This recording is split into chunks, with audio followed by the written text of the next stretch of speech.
And we are back with another guest episode. And this is episode 16. We have Jason Falter of Falter's Fine Meats down in south of the Brewery District. What area is it? Right. It's Green Lawn Avenue, right across from Berliner. You know, so all the big softball fields. But yeah, I just always say outside of German Village or the Brewery District. Yeah, just south. Yep. Fair enough. So we have a interesting history how we kind of met and came together. That pretty much came through Adam, who we brought on. You want to touch on that, Adam? How you guys met? Yeah. So when I was starting my food truck, even before we had it or sold anything at all, I went to a Christmas party from a mutual friend of mine and Jason's, and I was told, hey, there's a meat guy here. You should talk to him. And here's me having a couple pops. And I don't think I left his side the entire night. We were sitting there taking pictures, just talking about product, and it was fantastic. And then how many years ago was that? It'd be like 3 years, like almost to the date now. Okay, perfect. Yeah, like 2021 because we opened in 22, and I used him with Chow for 2.5 years, and I told these guys, hey, if we're ever in a pinch, I got a meat guy that's a mile and a half down the road, and he's always reliable. He's always there. He lives on premise, not in the building, but almost separate building. Which we were skeptical at first, not going to lie, because we were very happy with the meat that we had been using. Mm-hmm. I mean, we've gone through probably over 12 different types and brands, and we found the one that we really liked. It smashed perfectly, so we're like, we'll give him a shot, but we went in skeptical, that's for sure. It's working out so far. Oh, 100%, yeah. Great. Now, in one of your past episodes, you were talking about, like placing an order and getting the wrong amount or the wrong type. Yeah. Is that directed at me? No. I just wanted to check. Absolutely. See if I had to have a talk. It's happened. You would have known. Yeah. It's happened in the past, but every time it's happened, it was ameliorated pretty quickly. Like they came the next day. Like we never had any. Oh shit, we don't have any meat today. It's like they usually fixed it. So yeah, but no, that was never you guys. The new problem is getting meat, and then it says user freeze by tomorrow. So we get 80 pounds of meat that we get delivered today that we need to use by tomorrow, and it's like if that ever happens, obviously shoot me a text and we can fix that right away. Yeah, no, that's one thing I don't think a lot of people realize. Like we didn't know this. Like going into the restaurant industry, we had zero experience. But, who you're getting your stuff from matters because... reputable suppliers. Yeah, I mean, your suppliers could be like, oh, we have the best deal. We'll be there on time every day. And you're like, that sounds perfect. And then they bring you a shit product. And you're like, they're reliable, but the product sucks. And then you find somebody else who's like the best product, completely unreliable, And so, you go through a lot of different companies. And, I mean, when we opened, we had... probably twice a week we had people coming in there and they're like, we have the best meat, we got the best veggies, just sign here and we'll make you rich, Everybody has a sales pitch, but finding a company that will actually show up when they say they're going to show up with the order that you order, and it's like what you expect and what your customers expect is that's what we found in you guys. You guys have been great so far. But awesome. Well, let's go back a little and figure out who Jason is. We figured out how I know him and how we know him, but who are you? How did you get in the business? And so long story short, obviously I'm family. I'm 5th generation operator and a tiny minority owner at this point. So we're sub 1%. But I got hired against my will by my father, along with my really good friend James. So we graduated high school, time off before college starts, and we're sitting around the house watching cartoons when my dad gets home at 5 p.m. And, he told us, you guys are working at Falter's and we'll see you Monday. So yes, sir. That's when I got my start. This is 18 years ago at this point. Hell yes. So I've almost got 2 decades down there. So a lot of, different experiences and learned a lot and a lot more to learn. But yeah, that's me. I was on your guys' website earlier today, and you guys were founded in 1890s, which is, I think, the same year as our building was built, right? So it's everything in the historic brewery district kind of came about at the same time as your guys' company started, which is cool to see, there's something that started in that time period that's still doing well and thriving, and still around. Right. Because everything that was down there is now gone. Has been turned over, in the past. But so it's, fifth generation. So it's been your whole family's been involved in it pretty much your whole lifestyle, right? Yeah, absolutely. Has it gone through like a lot of changes? Yeah, and I'm not even as familiar with the history as I would like to be, but like a quick rundown, Herman Falter would be my great-great-grandfather, came from Germany to Pennsylvania, started learning the trade or honing, his craft, and then worked at a shop in Akron, met his wife Frances, and moved down here and got 7 acres of land on the, Scioto River for, a few $100. So you guys are still on the original plot? Yeah, yep. So same awesome. group of parcels. We've parted with some over the years. Right. But yeah, it's crazy to think of all the people who've been in and out of that place. Oh, yeah. The total volume sold. It's a lot. Well, I remember when we started with you guys, you're like, let me take you through the building. And it's like, it's awesome. We got to get these guys down there. Like for after sure. the holidays or something. They would really appreciate that. Yeah, we love doing tours. Oh, it is it's so cool. Like, it's just like from when you guys fabbed everything there. You know what I mean? Mm-hmm. And it's like mind blowing. I went there the first time was like 2 weeks ago. Yeah. We went to pick up, and I was telling Cole, I was like, I feel like a mob boss. You're like pulling into like an 1800s brick building. I'm like, next time we got to show up in like trench coats and a Tommy gun because it like fits that vibe. It's like very historic and cool. Mm-hmm. The wood paneled office. Yeah. The Yeah. 9 yards. Yeah, it's like straight out of a movie scene, but it's pretty epic. Some of my first memories were walking through the plant, like on off hours on a weekend. So my dad would take my brother, sister, and I down there. We'd do a quick walkthrough, and just the smell that hits you when you walk into that wood paneled office. You can smell the smoke and the bacon, and just the history. You can smell the history of the place. And if I go in there on a Saturday, which I do every Saturday, that same smell, nobody's been in and out. It's just It the takes me nostalgia right of back. it. Right. That's awesome. So other than like you supplying restaurants and a lot of Columbus businesses, what else do you guys? Where else do you guys sell? What do you guys? Yeah, so we, just from having been around for so long, right, and acquiring so many different customers and customer types, we have a pretty diversified mix. So we work with distributors and make products with their names on them. We work with the butcher shops in the city, and we go throughout most of Ohio. Okay. We like touch the Ohio River southeast, and we go up to Worcester and all the way out to Dayton. So there's really no one piece of our business that's too heavy. Right. So yeah, like private labeling, retailers, other butcher shops. But even with like when I was getting my like sausage and beef from you, I'd put in a $50 order for the week, and I'm like, am I just wasting your guys' time?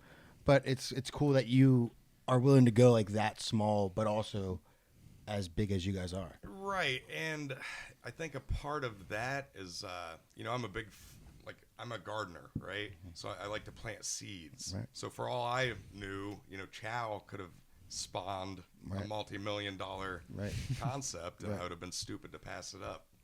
And, we hit it off so quick. Yes. Well, there's still a future in that, right? Now you're in Smash Buddies, which All right. could turn into a multi-million-dollar. Right. But we'll see. Yachts, it's coming. That's it. Yeah. So how many people do you guys currently kind of like employ? We are really close to 30. Okay. So that includes 3 falters. And then I've still got 3 people on staff that have been with us for over 40 years. Sheesh. Bob Wiesinger, he's one of the first guys I got to work with down there. We just celebrated his 50th anniversary working for us. Hell yes. And then there's like, the 4th generation, which is a lot of the people who've worked with me, for the past 5 or 10 or 15 years. Right. And then we've brought on a bunch of really great people from a chance encounter. So really quick, Ryan Schmid, who wears so many hats for our company, and we'd be lost without him, took the time to really talk to one of our customers, Dick Hilsheimer, at the window where you guys pick up your product.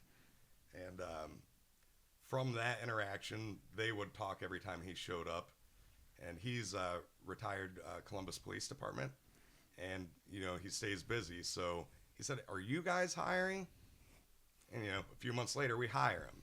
So then he brings his wife on, and I was messing with him. I was like, "What's next, your kids?" Well, then he brings his daughter in. Nice. She's amazing. So that single person and interaction, I think we've got like 6 people. Nice. So like a huge percentage of our staff just from networking. But that's it. I mean, once you got one in, that they're like values, so they're like pre-vetted. You're like, come on and get a job. And and we consider it a compliment because unless these people don't like their friends and family, they want to be bringing them. Yeah. Like, come, I got a place for you with me. Right. So yeah, it's just really neat because if that didn't happen, every day I'd be talking to 6 other people. Right.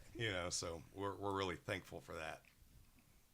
Yeah, it's one of the things I think we've always kind of done with our business is like, you never know what those small things could lead to. And even like the restaurant that we got now is a random Instagram message, and we're like, this seems like either a scam or some type of a sick joke. Uh-huh. But we have no idea. We'll go check it out. We figured it was probably a waste of time, and then we went down there and we're like, wow, this spot's amazing. Mm-hmm. 2 months later, we opened a restaurant there. So it's like, you never know.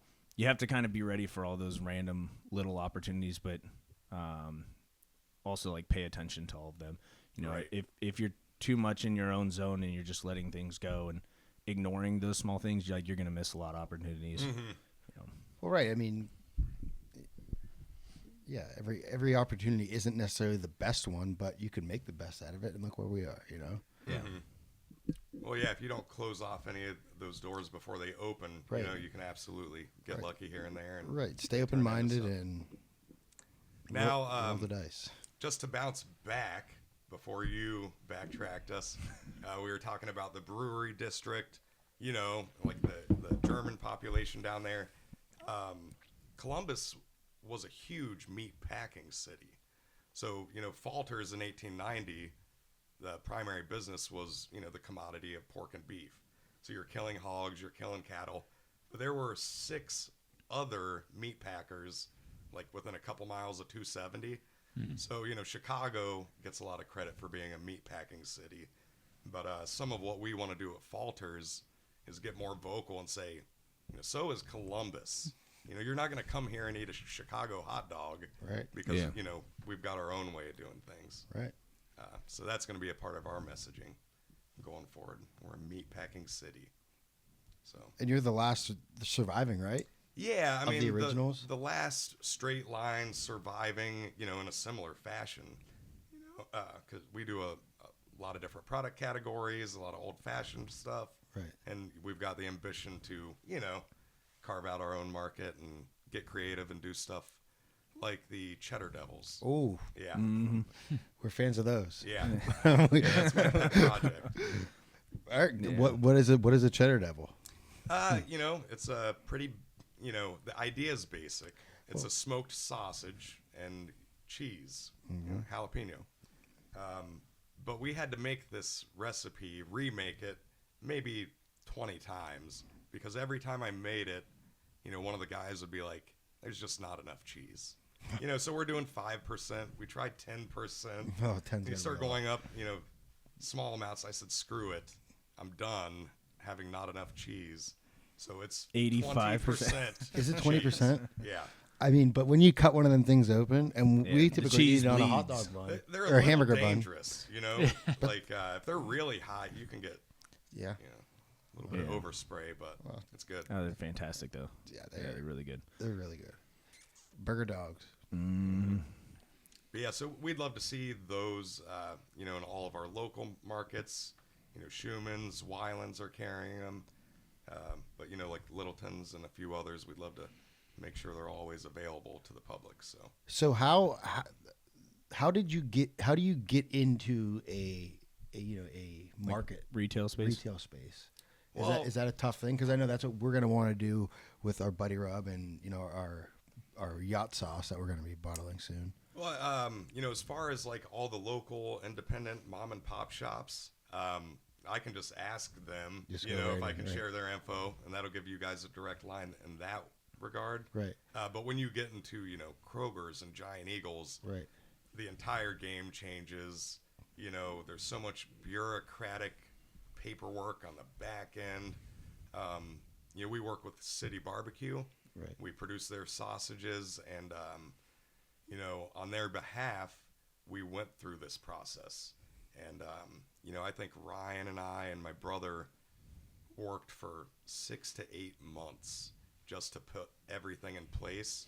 Now that's to get into their warehouse, right? So you don't have to take 10 pounds to 100 different Krogers. Right. So that's kind of the holy grail of distribution, but it's tough to do that. Okay. But not impossible, obviously. Yeah. Right. Is that your guys' outlook on what we want to do with like the yacht sauce and with like the Buddy Rub? You want to get into stores or just online stores or what? I mean, eventually, but right now we're kind of just one step at a time. Right. Baby steps. Yeah. Well, I mean, I was at Zeno's yesterday and people were like, "Oh, I saw that you guys are going to start producing your yacht sauce in bottles. How do we get it?" I'm like, "Well, I don't know yet. Just wait till we have bottles. I'll bring you a few." And it'll be in the restaurant first, and Right. then simultaneously it'll probably go up online.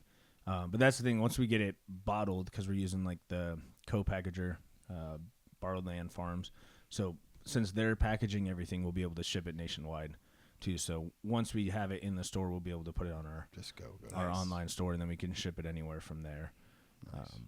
But we'll see how it develops. Yeah, we try not to put the cart before the horse. So well, no, but it's if people are asking, so it's. Yeah, I know a lot of the stores, they all have like Market District. They all have like a local section, where they put a lot of the small guy like local stuff in there. Nice. So I don't know if that would be a different process than having it on the shelf. But I'm sure it would be, but that's something we'd have to figure out. But how have the holidays been for you guys? I imagine you're pretty busy. Yeah, we are having a strong ham season, which isn't unusual. You said like 1,000 hams or something for Thanksgiving you guys just did? Well, November through December, we do 5,000 20-pound hams, give or take. That's it? Yeah. So it's 100,000 pounds, but, processing a ham involves probably like 6 to 8 lifts.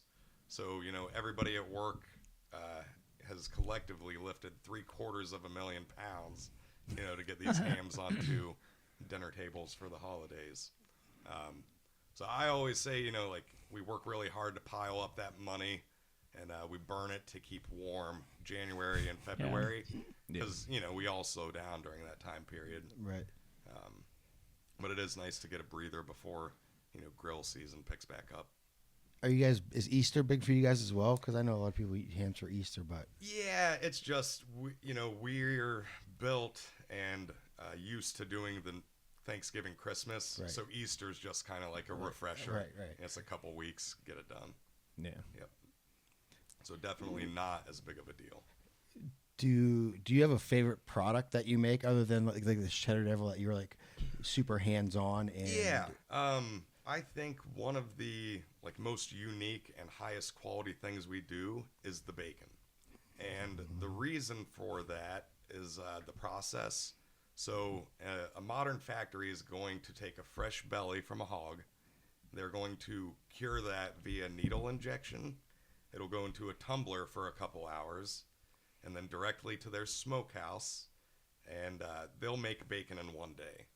So our process is more like 10 days. Okay. So we get the bellies in and we submerge them into the cure. So we're not needle injecting.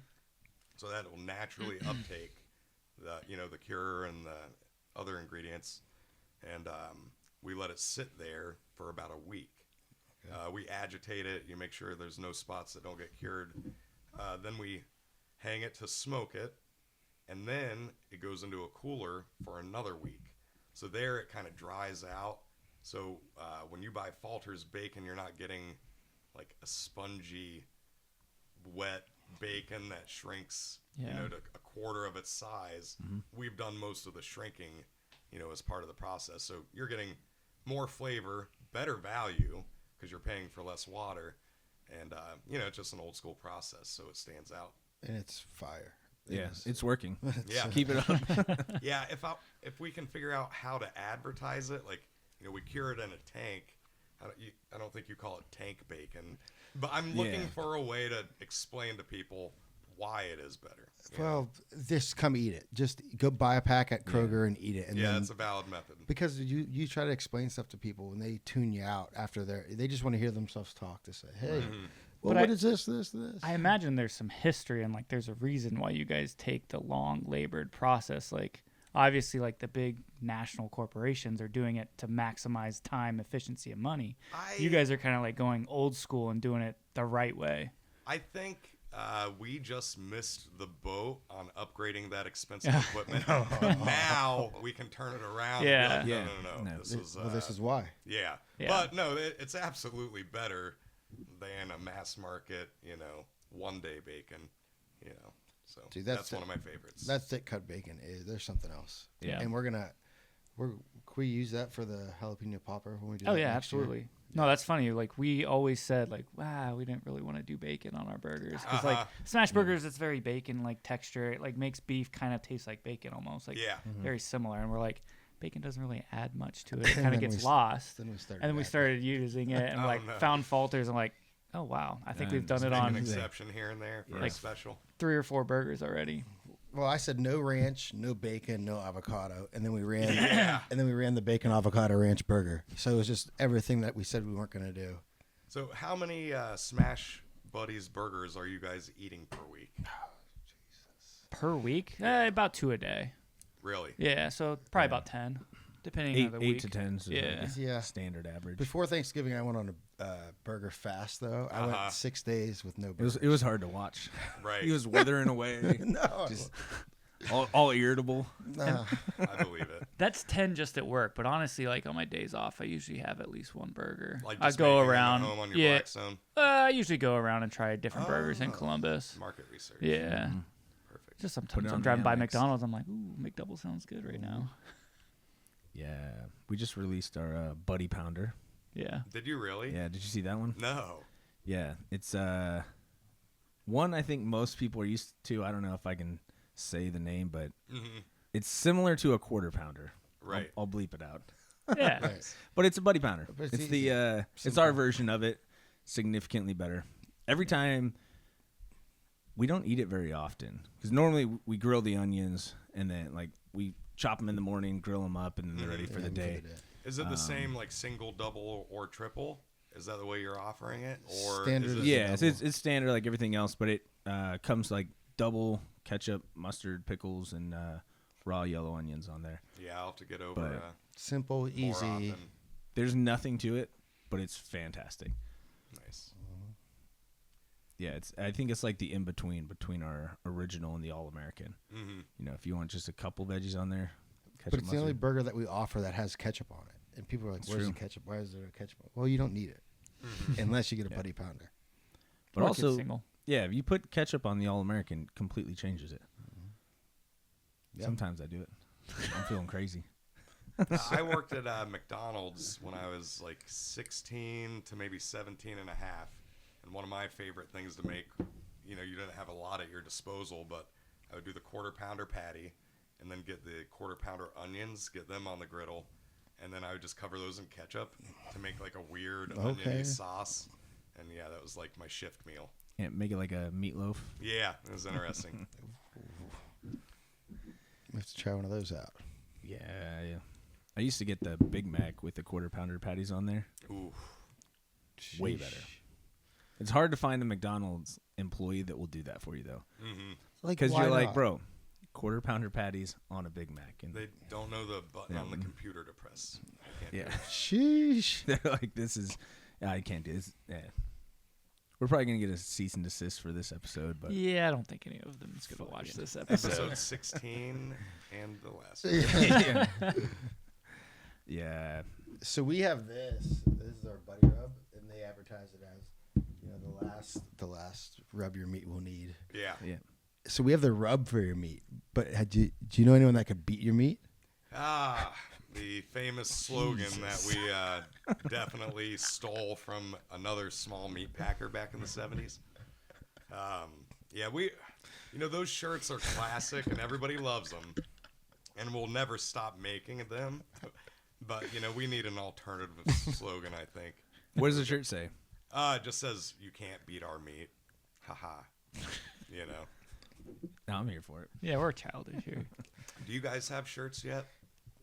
We have a couple. None of us are wearing them. No, Falter's shirts. No. Oh, no. I owe you guys some gear, so. I have a Falter's hat. I should have worn my Falter's hat. I'm shocked you didn't, honestly. Drop the ball on that. Yeah, I don't often wear a hat, so. I just other than I golf. just steal it from Luke. Luke stole my Espelon hat, and his dog ate it. Did you get one of our golf hats yet? No. We'll I have to want do a that swap then. Yeah. Shirts for. one. Speaking shirts of for Luke, hats. he's been a faithful advertiser, as Tony Bertino has as well. Yeah, I've seen him every time I see him. He's got the Falter's hat on. Well, even you wore our hat golfing the other day. You're like, we're I going love your out. hat. Yeah, it's great. Yeah, I was golfing with a couple random dudes out in Plain City, and they're like, "Where'd you get that hat? It's a sick golf hat." It's like, "In my restaurant." Yeah. Swing through, I'll get you one. What are those costing you? It looks pricey. To have them made, or what we sell them for?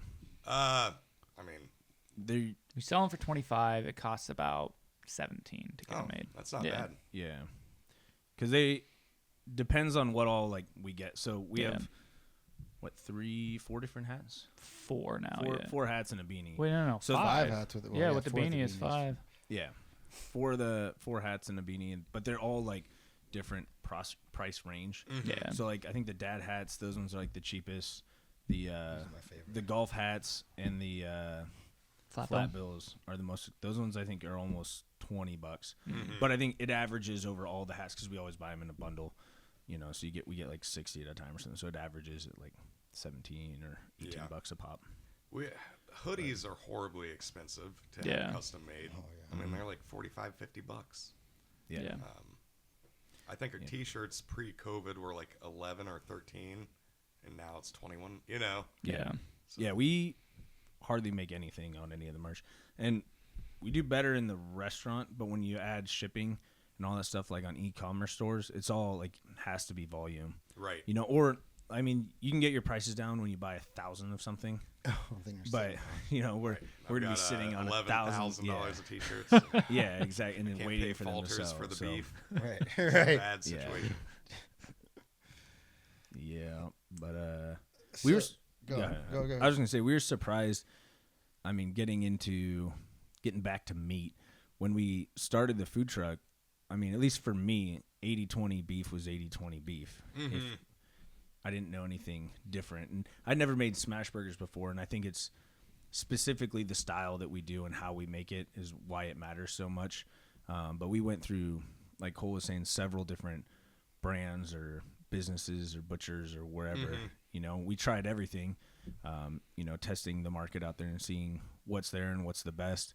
But finding something that's good and actually works was, I think, surprisingly difficult. Yeah. Well, you guys mentioned the particle size, Yep. So if The grind. you guys are smashing everything out of these burgers, so if the fat particles are too big, Then you have nothing cheese, left. Right. Yeah. And then, they just crumble. Well, And a pile of grease. Yeah. Well, and I was watching one of the episodes, and you guys were talking about like the lace Yep. around the edge, but obviously you want something in the middle. Right. So I learned a little bit, from that. But every single packer is using a different grinding plate or combination of grinding plates. Right. I mean, so once you find what you like, So you don't want to mix it up too much. it's crazy that when you, like you said, 80-20, you think 80-20 is just standard. It's going to be this. Yeah. It's going to be this. But Nothing's you try standard 10 in restaurants. That's what I found. Right. Furthermore, to add to that, like, you guys talk about getting stuff and you're like, this isn't Yeah. perfect, so we buy 80-20 pork every single week, in a combo format. So we order 2,000-pound increments, and you'll get it one week and you'll be like, this is from a different line. They left a bunch of skin on it or bone on it. So that's one of the things we pride ourselves on is, every single piece of meat we grind for sausage, bologna, and, everything else we make. I mean, that's one of us touching it. Myself or, several of the other guys, we stand around and we make that meat perfect before we then get it to the proper temperature and then grind it. I feel like in a lot of the bigger places, they're relying on like X-ray machines and you know what I mean? Right. Like they probably program it like, well, we don't want to know about the 2 millimeter bones. Yeah. So let's just worry about everything bigger. Well, that's even what you said to me when I would get your Italian sausage. You're like, you let me know if you ever find any bits of bone or any bits of cartilage in there. And Yeah. in the 2.5 years that I bought it and I ate that quite often, there was never anything in there. We really increased, our attention to that after I broke my own molar on my own bratwurst. I walked in, I said, guys, I can't work here if this is what we're going to do. I can't have this happen to somebody. With my name on the package, right? We're going to eliminate this to the extent that we can. Well, that's like care over greed. I mean, it's. Well, I mean, I could go like on a rampage on all the different places I find bone and meat. Mm-hmm. I mean, even McDonald's isn't immune. You eat enough double cheeseburgers and you'll find a bone fragment. Oh, absolutely. And it drives me mad because they're trying to make this stuff so quick and it's just. Where does that attention to detail come from? Like, because we're the same way. It's like we do not want to send anything out that's not perfect, and it's like it's just that level of caring is, like you said, kind of hard to find in a lot of places. So I'm just curious on like what makes you so passionate about that. Like I've been lucky to work with a bunch of passionate people. When I came into Falter's, I'm surrounded by 30-year veterans. Yeah. And more. You know what I mean? So, like, I learned to make sausage from a guy named Roger. He learned from Ronnie Trine. He learned from, and I don't remember the German guy's name right now, right? Olgi in the sausage room. So, like, I'm only a few steps away from real German sausage makers. Yeah. Who still have a lasting impact on the way we do business. Yeah. In the Army, we always say you walked on the shoulders of giants. And it's like, it's the same thing. That's why you learn the history of your unit. It's because all of these people who came before you, who have done absolutely mind-boggling things, you're nothing compared to them. Right. Until you've put all of the years and blood, sweat, and tears into it. And then maybe you have a glimpse of it. Yeah. But until then, it's just like you're just climbing that hill. And I think that's kind of like it's where we got it. I think in part. One of the guys I was lucky to work with was named Ray Kemper, and he passed away a couple years ago. He got 60 years on the clock, but he would always say to me, he's like, the reason I've been here for 60 years is because of your grandfather and then your dad.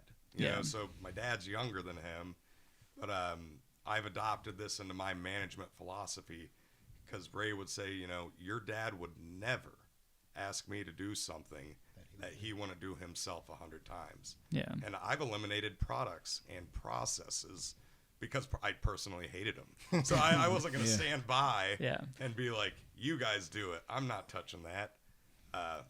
And the items weren't profitable, or represented a food safety risk. Yeah. Well, to run any operation, you need to be like that, especially if you want to have grunts that are actually working. And I don't want to say grunts, but anyone below you that is going to give a shit. You have to lead by example and show them, I'm going to take out the trash. I'm going to do the dishes. I'm going to clean the fryers every week. But that's it. That's how you achieve greatness. Yeah. We got that a lot from the guys we hired when we started. They're like, you guys work way too much for being owners. And I'm like, I feel like we could do more. But, it's like you said, I told them that too. I'm like, I would never ask you to do anything that I'm not willing to do. Like, if a toilet's got to be plunged, I'll be the first one to go plunge the toilet. Unless Cole's up front that week, then I'll be like, Won't be this happy is on you, about buddy. it, but you'll, Yeah, it's like, this, but it's because we care, and it's like you can pawn everything off and push it down to the lower levels. Or it's like if you want everything done right a certain way, you have to lead by example, and you have to show everybody that works for you, like what right looks like, and that's, you can't really start anywhere else but there, I don't think. Yeah. And we don't have a ton of experience in this field, but I think that's kind of like the differentiating factor for why we've gotten to where we are, is because every single thing that we do, we put thought and care into. It's like we don't just do it just to do it. It's like if you're doing the dishes, you're going to do the dishes the best damn way you possibly can. Right. And it's like that's the way it has to be done. You can cut corners and you get out a little bit quicker, but things start to then we find out you the got next more day. work in the morning. Yeah. Right. Yeah. And that has been my whole philosophy my whole career. It's just like, you got to do it right. If it takes a little more time, Yeah. it's going to show in the end product. And we've said this before. That's why we mesh so well. It's because honestly, we've never worked in a restaurant. So your experience and expertise, it's like you taught us everything that we need to know. All of the little things that you like, maybe it's a big deal. Maybe it's not a big deal. You're like, no, this is a big deal. Right. Get it done right. And we're like, the only reason I know that is because I've done it wrong and I've seen so many people do it wrong. Yeah. But you have to learn from that. You can't just continually do the wrong thing and wonder why you're not getting a different result. It's just like, well, you're not changing anything. What do I say? Yeah. Get a little better every day. Yeah. That's it. We're not trying to rewire everything every day, but if we could fine tune little things, and then it just becomes natural habit, and it just then shit just flows the way it needs to flow. And which here we are.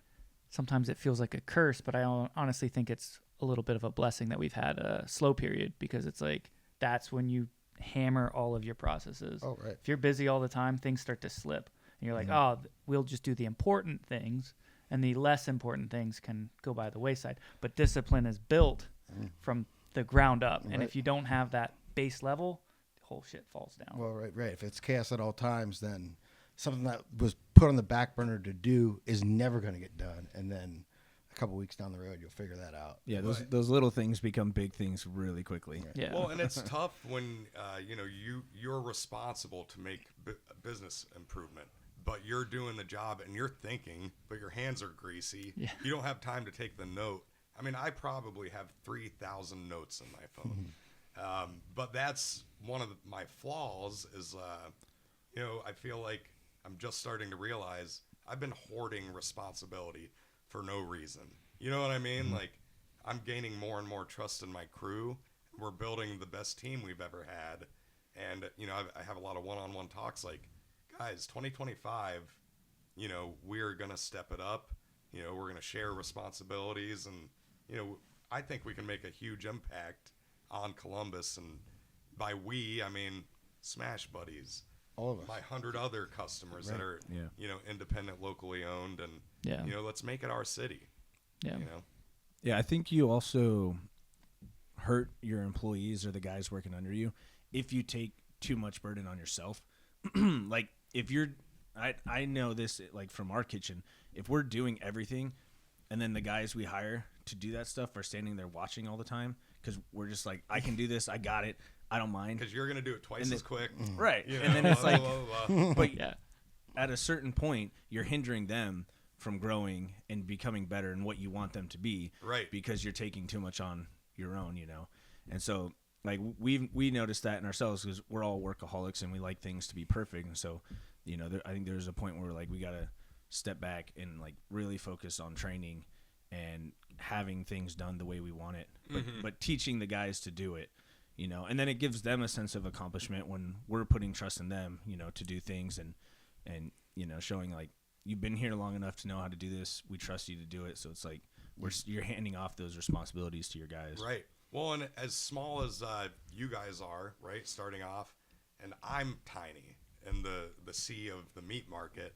Right. These are the people that you need to tap once you get more responsibilities. Right. So, I mean, it's 100% in the business's interest to elevate, your team. Well, that's the only way you can grow is if you give off some of your responsibilities so you could take new on. It's not because we want to be lazy and we don't want to do work. No, We need to exactly. free ourselves up to learn stuff that we don't even know that we need So to you learn can yet. pay more. So, you know what I mean? Well, Because if you right, get that everything. idea out of your head, that could make $1 million over the next 10 years. Right. And Falters has a strong track record since I started for $8 an hour. Our starting is twice that. So, I mean, you have no meat experience, and somebody tells me you're a good guy. Well, all right, let's start at 16. Let's go. You know what I mean? Yeah. And the other thing is, have you ever asked somebody, like, on a haywire day, hey, will you help me? They don't say no. You know what I mean? Yeah. Like, I don't order people around. I ask for help. Well, Yeah. right. Yeah, same. And I thank everyone, like, after their shift, they're leaving. We're like, oh, thanks for coming in. And they're like, why are you thanking me? This is my job. You pay me. You Well, get it's just that a like, lot, yeah. but it's because I've been around people that didn't give a shit and they weren't worthy of me thanking them. But when there is someone that is, and you say that, it's kind of like reassuring that we care about you and, we want you to have a good weekend. We'll see you next week. But thanks for coming in today. Thanks for doing the job. Yeah. Which is wild, but I feel like we are at a point where you're like, wow, thanks for showing up to work today. That's the day and age we're living in. Man. What's your longest tenured employee? Do you have anybody from day one, or did you guys start off just running the shop with 3? So Was it for me the or you? restaurant, it was Well, for the restaurant, we had 2 of the guys we hired that are still there. We hired 4 people total. So Did you have any help on the truck, or was it always you? We had two? one. My brother helped us on the truck, and he still helps us Yeah. here and there in the restaurant. Adam helped us on the truck, and then Adam came on while we were doing the build out phase. So yeah, I guess of the 3, we hired 3 new line cooks, and Yeah. 2 of them are still there. 2 of them. awesome. One fell Yeah. asleep on the job or passed Well, he out. came in. So, He will does- you guys he's no help longer there. Falters launch the Cheddar Devil food truck? I mean, we just give me a list of things to not do and help me Oh. find the Oh, licenses and all of Absolutely. that. Yes. Absolutely. That would When be is that helpful. coming? So Bobby that I work with, she sent me a picture the other day of a truck. Looks pretty nice. But when we find a decent value on a truck, we'll get that and we'll wrap it with the Cheddar Devil and start sending it out. They're Yeah. always for sale. If you need people to look at trucks with Yeah. experience, Right. I'll just grab you We've- on a free we've day, all- right? yeah, Mondays or Tuesdays. But I mean, we've had people come in like asking for like advice for starting a food truck. Yeah. And we give them as much information as they can handle. Nice. Yeah. Like I've written out paragraphs and paragraphs of emails, and like this is kind of a good starting point. If you have Yeah. any questions, just ask, and I'll write as much as I can. Like I don't care. Like it's what we like. An idea is cheap. Your execution is everything. So Right. like if you want to do it well and you show that you care, like I will. The book's open. Just ask. yeah, That's how I was with you guys when you guys started. Yeah. I introduced myself. I said, hey, this is me. I've been in the industry this long. I've had a food truck this long. Anything you need to know, I'll either tell you or I'll try to figure out. Yeah. And here we are, building an empire yep, in a cult. and a cult. Yeah. Yeah. I mean, when you talk about like trying to make work an attractive thing for people, like I think a lot of people want to accuse you, like, what are you doing? Some Yeah. kind of cult. It's like, I'm trying to make people genuinely Yeah. happy. We're doing hard work, so we shouldn't be causing each other issues, Yeah, but, yeah. yeah. It's definitely important to have a good work environment Mm-hmm. because, I mean, we've been in the military. We've gone through highs and lows of different leadership and work environments, know. But it was the same after I got out. You work for great people, you work for terrible people, and Right. it makes a huge difference, like on your mental health and wanting to go to work, and when you're there, like how productive you are, and I'm the same way. I don't want to show up at my restaurant if it sucks to be there. I'd rather show up and be happy and have fun, building something that we love and care about, and we want our employees to feel the same, have the same passion and drive as us, and which I think they do. Yeah, for the most part, yeah. Yeah, we have a lot of fun considering our work is hot, cold, heavy. dangerous. Sharp. You know, yeah. Oh, sharp. Yeah, you guys saw the finger cut video, right? Oh yeah. Oh yeah. Nice. Yikes. Can you add that on to the end of the podcast? Yeah, I'll put it on. That'll be there. an intro. See it? Yeah, there you go. Introduce I'll be it. like, trigger warning. Running around the way. Yeah. You'll have to bleep that one a lot. Yeah. Well, no, yeah, I think everyone's happy. We have a lot of fun. Some of the stuff gets a little too far, but Too fun. it's work. It's fun. Yep. It should be fun. Yeah, I didn't compliment your guys' product yet, but you know, it's one of a kind as far as I'm concerned. You know, I've lived in Columbus a long time, been eating a lot of stuff, and I'm sending everybody I can your way. Oh, yes. How much of an advance would you need if I wanted to get 30 burgers for the crew? 12 minutes. Is that it? You can get 30 that quick? It depends on the time of day. I'll give you But- like 24 hours. Oh, it should be plenty. Yeah. Oh, that's- yeah. Just long enough 100%. to forget Yeah. about. Yeah. And then And honestly, like it's kind of just like depending on the high period. Of Yeah, day. yeah, we Like could right at target noon something might be a little convenient, tough, yeah. but we can Yeah. always make it work. we do lunches on the earlier side usually, so.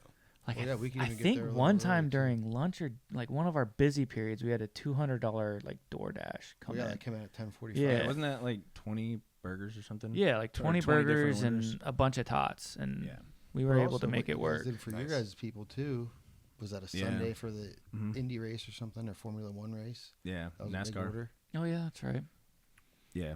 No, we've done things where we'll just come in early and make it all before we open and Yeah. send it out like that. But yeah, that's the thing with like the online ordering. Someone could go in there and order $400 worth of food at any And point. it just gets sent no matter what. Yeah, they just send Yeah. it and it's like, all right, you got 10 minutes. Good Yeah, luck. That's wild. Get it done. And then, But we're yeah. well practiced. Like we in the food truck, we had Google like catering stuff that we would do late night, like 11 p.m. But we would have to get like 50 burgers out, and we could do it in about 35, 40 minutes. Yeah. That's 50 quick. burgers, tots included. Just the two of us. Yeah. Just the two of us, yeah. And What and does one of the package. patties take to cook? Is that like 40 seconds? Yeah, you Something could like make that. a burger from like order to in a bag in 2.5 minutes. Well, the Yeah. last time I Just was a down burger. there, The you tots were is like, kind of, yeah. you walked into the back. You're like, I'll be right back when the food's done, and you basically like walked back and walked back. And there was my Yeah. burger. Yeah, honestly, it takes longer. Our tots take 3 minutes to cook in the fryer. It takes longer for the tots than it does to have a burger completely dressed. That's crazy. Yeah. Yeah, a lot of people are surprised at how fast the food comes out. Mm-hmm. Like they'll order it because we order at the counter, and then they'll go sit down. By the time they're like situated in their chairs, or they're like taking their jackets off, and it's like food's Oh, yeah. there. You know, and that's how we like to have it. Yeah. You know, when you get 30 people that order at once, it's not always going to be like that. Right. But I mean, even our slowest, I guess our longest wait time is typically like 6-7 minutes. Well, I mean, nobody wants to go and wait 20 minutes Yeah. for their quick lunch. You know what I mean? Yeah. Right. Downtown Columbus on a weekday, like Well, you've got to right. get If that they're on out a quick. lunch break, we have to be ready for that for them. If they have a half an hour or 45 minutes Yeah, to yeah, yeah. leave the office and get back to the office, then it's on us to make, or if we can't do it, then they're not coming back. Yeah. Yeah, I've found that people eat in like herds without even realizing it, because there's literally days where our lunch rush is 11 to noon or 12:30, and there's days it's like 1 to 2:30, and it's like I don't know if it's So something going weird. on with like the moon, Yeah. but there's like weird things happening where everybody eats like an hour later, and it's just like you never know when a rush is gonna come. So yeah, like you're saying, you try to always be ready in the kitchen, because you could get one order that turns into 20 orders like that. Yep. You know, and right then is when you get a $200 DoorDash order with 20 burgers in it. But Yeah, I also I waited tables and bussed tables at Marcella's up at Polaris, and restaurants are crazy like that. You know, I could work an evening shift and make $300 in 5 hours, and then I could work all day Sunday and make 16. You know, yeah, You never know. It's the unknown. Be prepared for the worst or the best, whichever way you want to put Yeah. it. But be ready for anything. yeah, but yeah, when you're slow is when you make your mistakes too, because you're like, you know what, nothing can go wrong here. So you could screw up a single burger. Oh, absolutely. But if you're Yeah. on it and you've got to make those, 120 in an hour, you're going to get them out there. They're going to be great. it's all like a balancing act too, because you have to look at the times and like the patterns, because we'll get like a few orders for lunch. We're like, all right, it's a slow lunch. Let's make sauce, or let's prep all this stuff for tomorrow, whatever. And as soon as you start prepping, ding, ding, ding, ding, ding, orders coming in. You're like, it turns into chaos real quick. So like trying to plan all of that out and how you're going to, you know, execute on the prepping or cleaning or whatever it is you're trying to get done, but still being available to handle those random rushes when they come. It's typically whenever one of us gets hungry too. Oh, I'm gonna go make a burger. Oh, yeah. Bling-a-ling, bling-a-ling, bling, and it's like, all right, well, guess I'm eating my burger in 20 minutes. But I'm fine with that because I'd rather push the product out to the customers than sit back there and eat another burger. Yeah, I haven't had a burger since Saturday. It's wild. It's pushing it. I wish I knew how many burgers I've eaten lifetime. I was never a burger person, so mine would probably be the most easy to count. You gotta count them all, though. You know, like I probably necessary fast food. I've probably eaten more burgers in the past 5 months that I've been working with these guys. That's what I'm talking about. Not the entire life, but probably in the past 10 years, easily. What have you been eating? If you're not eating burgers, Chicken. I was eating a lot of chicken parm sandwiches there for 2.5 years. Hell yeah. Nice. Fantastic. You got anything you want to plug or anything? Yeah, I got to ask about that book. Oh, okay. Yeah, I brought this just in case. You know, so we are a wholesale-facing company, and that's one of the things I wanted to plug. We are currently rebuilding the website. I've got a couple people, Griffin and Emily, who bounce creative ideas off of each other. So if you see our social media posts, that's Emily, and she's like brilliantly deranged. And I hope she takes that as a compliment. And Griffin comes from a strong retail background. Of course, I'll forget being put on the spot, but he worked for a butcher shop called Urbaniacs in Pennsylvania, which would be like a super old, authentic Schumann's kind of that we have here in Columbus. Yeah, so anyway, we are gearing up to try to introduce ourselves to the retail market, you know, because I like talking to my customers, and we have a few people who come up and order small volumes, but I think Columbus could use, you know, more retail meat, butchers who can answer your questions, and, you know, not go into Giant Eagle and, you know, try to avoid the gray steaks or, you know, the lopsided strip cuts, stuff like that. Well, yeah, or just I'm going to put a sticker on this part of the steak because this is where it's... Right, yeah. Like, Here's where the blood clots yeah, are. what is this? Yeah. Yeah, this book, it was holding my notes in case I needed them, but it's called The Meat Racket, and for, like, anybody interested about, you know, how the meat market got so massive and what's actually going on and who controls it, this goes over the history of John Tyson. You know, so chickens used to be something everybody had 2 or 3 of in their backyard, and you ate them, you know, when you needed to. And part of a chicken dinner was cutting the head off, plucking the feathers. But so he saw an opportunity, and he, you know, started Tyson and created a model where he would say, hey, Jared, you know, if you want to even out your income on the farm, build a barn. So you build the barn. You pay for the barn. John Tyson brings you the chicks, he brings you the feed, and he controls everything. So as their standards increased, once your barn was kind of crappy and you're dependent on the income, they don't bring you any more chicks or feed. So now you just have a crappy barn on your property. They've been controlling the price the whole time. You know, so they built out the chicken industry. And then they did it to pork. You know, so pork for the longest time, the prices would follow a cycle. So, you know, pork would get expensive. So all the farmers get more, you know, pigs on the farm. They're all ready for market. Price drops. That's when Falters would make money. Yeah. Okay. And, you know, so then people would stop raising. So it followed this pattern until John and Don Tyson, his son, also, they actually call it in this book, chickenization. So the chickenization of the pork industry is a result of Tyson, and it's just a pretty neat read, you know, if you have the time. No, that's the meat racket. That is awesome, because I've met like a few ranchers up in like Minnesota, not like a huge operations, but they're like family owned, been doing it for, I don't know, generations. And they always talk about how like the big 4 beef packers have basically monopolized the entire industry and have price gouged all of the ranchers at the bottom of the chain all the way to the top. And it's like just the way it all kinds of like the regulation, the FDA, and all, like how it's kind of like all been put together. We could fill hours if we went too far into this territory, and hopefully you guys will have me back someday, and we could have an outline if we want to look at the regulatory or absolutely, because that stuff fascinates me, because it's like week to week beef prices go up, they go down. And it's like not just a little bit too. No, it'll be like, which is crazy, because like cows, it's like a yearly thing. You raise your cows, it's like 18 calf months. them, and then you sell them off. So it's like one time a year you're making all of your money. One, you only get one more cow. You know what I mean? Yeah.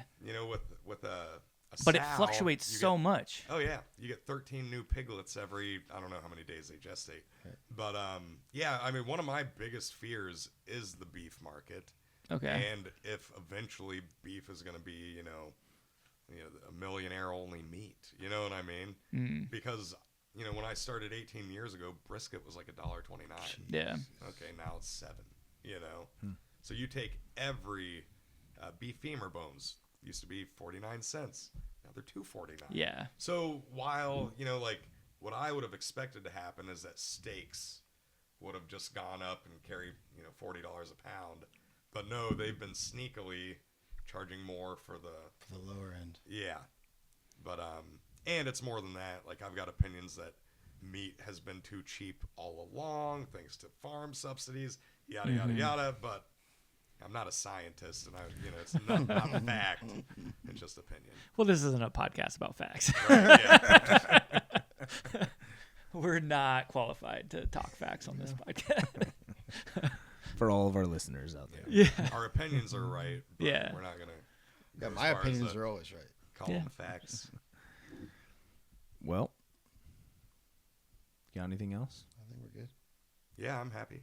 Thanks, guys. Yeah, absolutely. You guys are doing wonderful work. I'm obviously super happy to know you, Adam, and to get to know you guys. So, well, we didn't kick off the podcast with it, but I think we need to do it now. Yeah. Do a closing cheers. Closing inaugural cheers. Even better.